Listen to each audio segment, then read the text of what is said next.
What is going on, all of you Playdate gamers and crank enthusiasts out there in the world? I am Mega Am, so thank you for watching this review video, whether you are a new or returning viewer. Appreciate you stopping by. I am back with week 2 of season 2 of the Playdate. This week we are taking a look at Wheelsprung and The Whiteout are the 2 games for week 2, so without further ado, let's just jump right into both of them, starting with Wheelsprung. Shout out to Nino van Hooff and Julie Bjørnskov. I'm so sorry if I butchered that. Hopefully that's okay. Premise here: a squirrel, a dirt bike, gravity-defying tricks, and, of course, nuts! In Wheelsprung, you'll flip, weave, and launch through obstacle-filled courses in a whimsical, hand-drawn world. Bounce off seesaws, soar between bookshelves, and discover hidden surprises. Nail the perfect run, beat your best time, and climb the leaderboards to prove you're the fastest squirrel on 2 wheels. But speed isn't everything. Admire the hand-drawn environments, from a tiny house in a snow globe to eerie bedroom monsters. Powered by Playdate's first full physics simulation. Oh, interesting. Wheelsprung brings every movement to life, lean to fight wheelies, feel suspension compress, and harness centrifugal force. Master the physics to find unconventional routes, perfect tricky landings, and pull off moves no one else thought possible. And they have a list of features here. Oh, level editor in Windows and Mac, that's sick. And again, shout out to all these developers will be credited in the description below. I'm recognizing like Super Inc., Popagenda seems to be doing PR for almost all these Playdate games. And yeah, shout out to these developers. So Wheelsprung is very much like if you've played the Trials games or any of those physics-based motorbike games. That is essentially what you're doing here. Full disclosure, those aren't always my favorite games. They're kind of fun. They were games I used to play like Flash versions of back in the early internet days and mess around with, but they're not necessarily my favorite genre of games.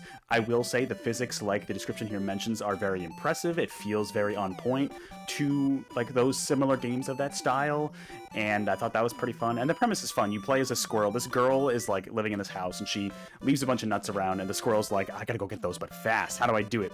Finds a toy dirt bike, and then that's pretty much the premise, and you're driving around. So it's fun in that way, very simple. And the visuals, like the description mentioned, are very nice, like hand-drawn. Kind of reminds me of some of my favorite kind of looking Playdate games from Season 1, so it's very nice visuals, and the physics do feel really good. I will say I'm a bit bummed because one reason why I'm playing the Playdate, again, this was a big stickler for me with Season 1, right?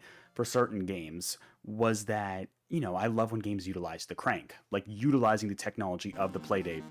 Besides scrolling through story cutscenes, this game does not seem to utilize the crank in any way. To be fair, I didn't get super duper far, so maybe there's a core mechanic of the dirt bike that comes in like a lot later, I don't know. But I was kind of expecting, I was using the crank at first to control the bikes. I was like, this has gotta control the balance of the bike, right? Like that would be perfect. Alas, as far as I could tell, I tried many times, did not seem to do anything. I think it's only D-pad to control the balancing and positioning of the bike, which was honestly a big bummer for me. I was kind of hoping that would make this game unique from a game like Trials. Does not seem to be the case. Definitely correct me if I'm wrong about that in the comments below, but that's at least what I found playing this game. And I'm not the biggest fan of these games. It's, you know, there were some really tough challenges, some clever puzzles to be fair with like the physics that I did get through, and thankfully the game has a skip feature, so if you fail at a level, you can just skip it and move on to the next one. Like, you don't have to play through every single level, which is really nice, but I was getting to the point where I was getting stuck on every level, and I'm like, you know what, I'm good. Like, these style of games are not always my favorite, like I mentioned earlier, but I think it does a really good job capturing that sense of games like Trials and other kind of dirt bike games where you're balancing, and has some of that co-op energy too, in terms of like, literally having to land properly, otherwise your bike will completely collapse, and like you got to watch out for squirrel as well. You can't run into the sides or obstacles, because then you're also going to fail the challenge and fall off. Thankfully the challenges are pretty quick to where it's like not too bad, but you know, it's definitely just not always my favorite cup of tea, these games, but they're fun, and I do think this emulates those games in a really smart way. It feels really good to play. You're kind of collecting different nuts throughout the levels. And like the description mentions, there's a lot of unique environments and things to explore, and that can be fun. The physics feel good. I think that's kind of the biggest compliment I could give this game. It definitely feels like the physics are very good in this game, and really good. Again, like I said, apparently it's the first real physics simulation on the Playdate, so just not my cup of tea, but still, like, I appreciate it for what it is. That is Wheelsprung. We're going to go into The Whiteout now. Shout out to Scenic Route Software for developing this. In the spring of 2025, oh man, it started snowing and never stopped. The Whiteout is a chapter-based narrative-driven adventure game that takes place in the not-too-distant future. You'll play as a lone traveler in a dangerous and broken world. Society has collapsed, food is scarce, and trust is not affordable. Explore a world full of reminders of what's been lost in beautiful, snow-swept landscapes that belie the dangers that await you.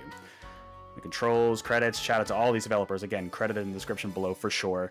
The Whiteout was interesting. This kind of reminded me, if you've played Season 1, it gave me similar vibes to, I believe it was called Saturday Edition. However, way less cryptic. The pixel art is gorgeous. I really like that. The narrative was interesting. I will say a little generic, like apocalypse-y, like I'm the only survivor kind of vibe, but it's fun that it's like involving like winter, like a huge, whiteout like the title suggests. But in terms of progression, compared to something like Saturday Edition Season 1, this was way more intuitive to me. And it kind of took me back to those like Flash games I would play, like a lot of Flash game nostalgia this week, of like those like Escape the Room, Escape the Car, games like that, where you had to put 2 and 2 together, and you're exploring the environment and being like, oh, okay, I need to pry this car door open. Probably need a crowbar. Where can I find a crowbar? Oh, there's a crowbar locked in this car, but I need like a shovel to dig it out, or something like that. And so it's that sequence of events of like finding the right items, investigating the right environment. And there's definitely some underlying narrative going on with like this specific family that I just don't fully know about. I only beat Chapter 1.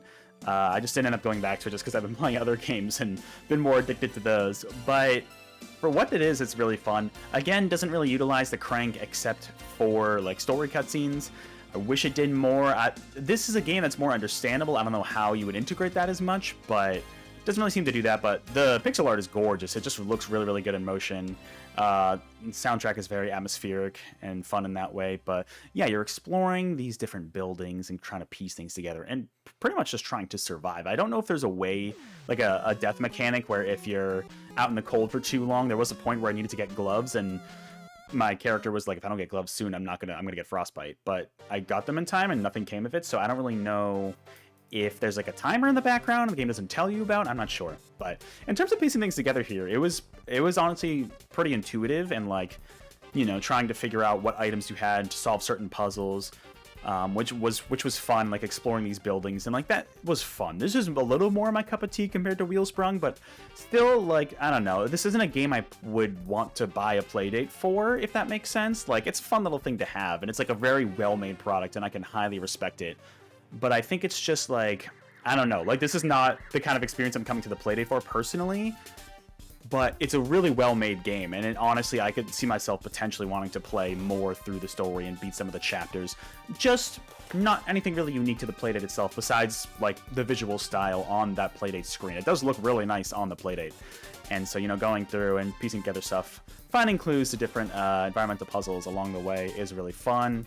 And yeah, I mean, it's, again, also not always my cup of tea, but there is enough going on with the plot in the background and like just the survival aspect of it. And it's the progression system of figuring out which items go where is intuitive enough, at least for me, to where I don't want to like give up. Like I did with Saturday Edition in Season 1, I was like, this game is too obtuse. This game is much better paced and structured in terms of that, if I had to compare. If you like those kind of escape games and like puzzle games like that, I'd give it a shot, you know. Again, doesn't really utilize the crank, not really anything that's super unique to the Playdate itself, but still a well-crafted game, as is Wheelsprung. You know, both are very well-crafted in that regard. But that's going to do it for Week 2 of Season 2 of the Playdate. So thank you so much for watching. If you did, let me know your thoughts in the comments below on both Wheelsprung and The Whiteout. Have you played them? Have you played any other games in Season 2?